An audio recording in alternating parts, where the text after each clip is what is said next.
তুমি বিশ্বগুরু সবার শুরু খোদারি ইমদাদ তুমি প্যারা মুহাম্মদ তুমি প্যারা মুহাম্মদ তুমি আল্লাহর ইমদাদ সুবহানাল্লাহ বলে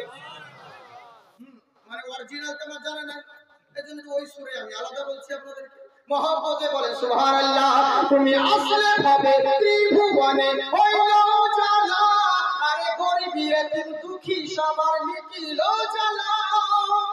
তুমি আসলে ভাবে ত্রিভুবনে হইলো জালা